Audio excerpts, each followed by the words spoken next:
Bonjour et bienvenue dans l'émission Alors aujourd'hui, qu'est-ce qu'on mange? Pour ce nouvel épisode, nous allons chez Marie. Marie est enseignante dans la banlieue lilloise. Elle habite depuis de nombreuses années à Falampin et a grandi dans un petit village de l'Avesnois. Je ne vous en dis pas plus, allons faire sa connaissance tout de suite. C'est parti!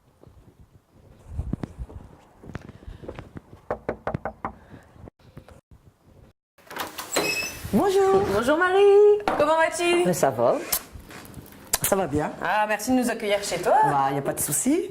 T'as trouvé facilement? Oui, très bien, écoute, très c'est bien. D'accord. Bonnes indications, dis donc c'est une belle petite ville, Falampin. Ah, c'est joli, oui, c'est C'est un vrai beau que... quartier, bien verdoyant. On y est bien, tu sais. On y est vraiment bien. Super, franchement. Ouais. Très Et bien. puis, comme je travaille à Wattignies le jour, je suis contente de rentrer sur Falampin le soir. Pour Ça avoir fait un peu la campagne bol et d'air. un bol d'air. Oui, ça fait quand même un gros changement, quoi. Mais c'est ça qui me permet aussi de tenir bien le coup dans ce métier difficile. C'est vrai. Bon, alors aujourd'hui, Marie, qu'est-ce qu'on mange? Écoute, j'ai pensé, vas-y, entre dans la cuisine. J'ai pensé réactualiser la petite recette de pain perdu.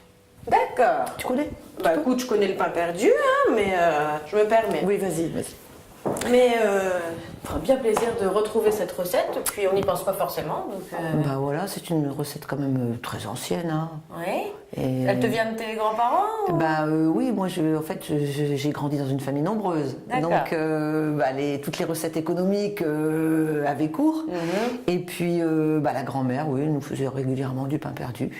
D'accord, donc au goûter ou comme repas? Au goûter ou le soir avec un grand bol de chocolat.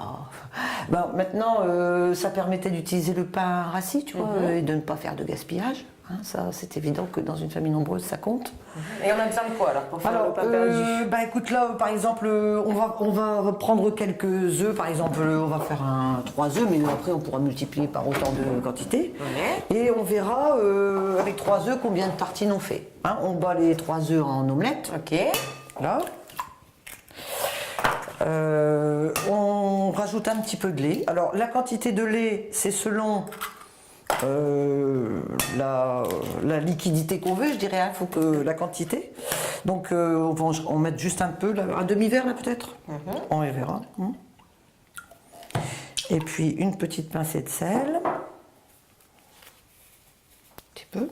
Alors le sel, c'est pour Oui, quoi? c'est très important quand même la pincée de sel parce que... Tu vois, j'ai pas l'habitude de faire ça. Non. Non. Moi je trouve que ça change quand même beaucoup les choses parce que sinon c'est trop sucré, ouais. Voilà, enfin moi je trouve. Hein. Après, chacun l'adapte comme il veut. Hein. Voilà.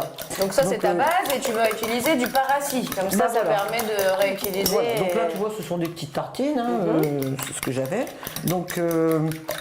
on va voir avec cette 3 œufs, un petit peu de lait, le nombre de tartines qu'on peut mettre. Voilà. Hein. Donc, faut pas laisser tremper trop longtemps? Non, pas trop non plus. Il faut que ça soit quand même bien imprégné, tu vois. Hein.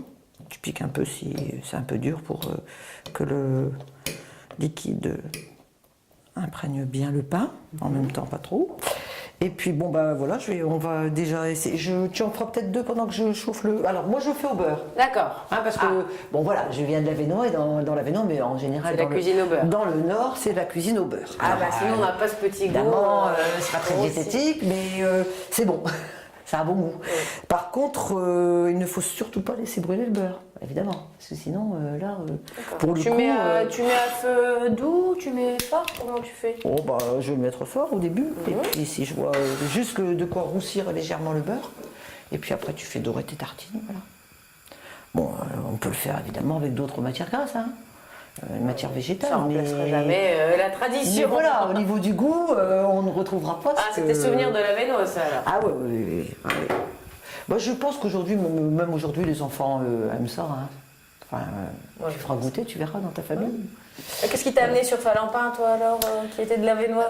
Moi, j'ai fait mes études à Lille, quoi, voilà. Après le bac, je suis venue vivre sur le campus des étudiants à Lille. Et puis voilà, j'ai fait toute ma scolarité supérieure à Lille. Et puis j'ai occupé différents postes dans la région quand même, pour finir dans un collège à Wattignies. Et à un moment donné, j'en avais, il y a déjà 20 ans, hein, j'en avais assez d'habiter en appartement. Donc j'ai cherché trouvé cette belle petite maison aussi. Voilà. Oh ben il y a un beau cadre. Hein. Ouais, c'est Ouais, super. c'est ça que j'aime, c'est que le soir, tu vois, on a quand même un cadre magnifique. Ah, ça commence à... Oui, on va le On roussir. fait attention. Voilà. Alors moi je vais en mettre 2 là, et puis pendant ce temps-là, peut-être tu Ouais, vas je m'aider vais- si ça ne te dérange pas en faisant tremper 2 autres. Dessus. Voilà. Les autres.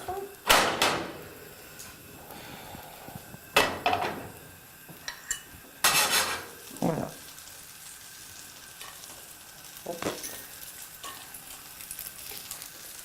Voilà. Bon, bah, je les prends. Tu vois, déjà, On peut a déjà fait- en faire pas mal avec 3 œufs. Là, on a déjà fait 4 petites tartines. Mmh, Comme ça on a sent vu, on peut en bon. faire 8 avec 3 œufs. Donc, tu vois, c'est quand même très déjà pas mal, hein. économique. Hein. Hop.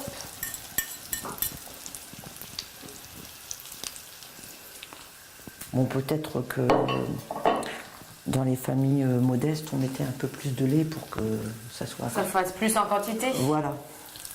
Ce qui fait que, voilà, on en faisait Ah bah on peut facilement. nourrir une famille nombreuse, hein. Ah, chez moi, on était 10 à table. Ah, vous étiez 10 à table. Ouais, c'est quelque chose, hein, quand même. Ça...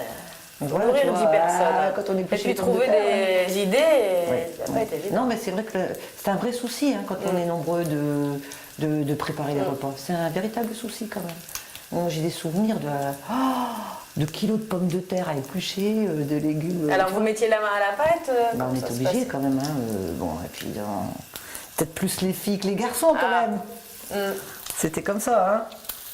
Ce qui veut pas dire que, tu vois, tous mes frères savent cuisiner finalement. Ah bon, Donc c'est bien. c'est peut-être en nous Ça, ils ont regardant. su se débrouiller quand même. Ouais, voilà. Donc là, je les retourne, tu vois, parce que je pense qu'elles sont rousses. Oui, voilà, tu vois, ça fait quand même un peu doré, c'est bien.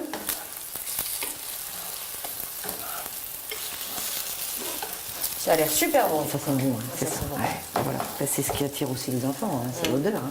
Parce que je trouve qu'aujourd'hui, malheureusement, quand on rentre dans... Je sais pas si tu as remarqué, quand on rentre dans les maisons, on n'a plus d'odeur.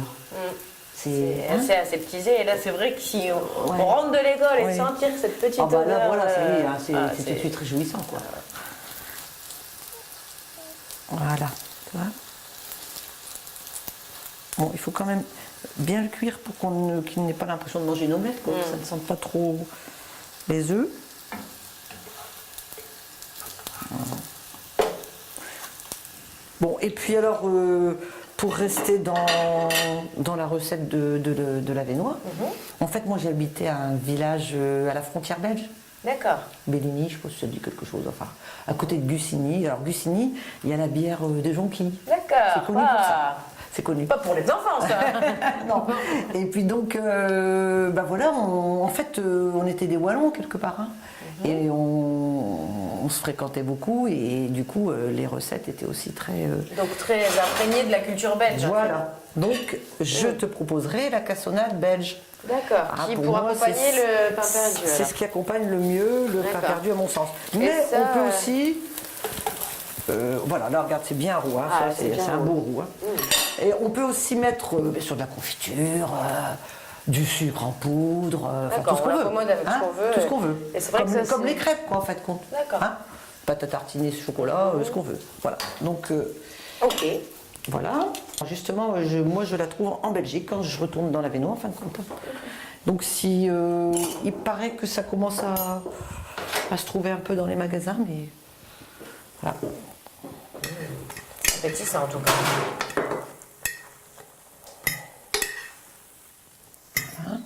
Bon, pour l'instant, je t'en donne 2, ça ira. Je crois que ça va aller. Pour goûter.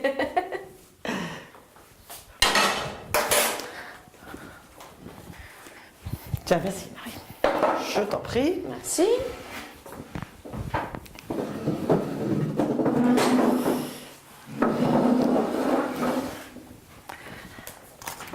Alors, tu vois, elle est que ça blonde. Hein. donne Elle est blonde, cette cassonade. Hein.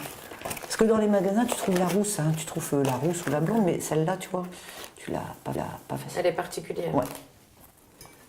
Voilà. Bon, eh bien, j'espère que ça vous a donné envie de tester cette recette traditionnelle. Et puis, on se donne rendez-vous pour le prochain épisode. Au revoir.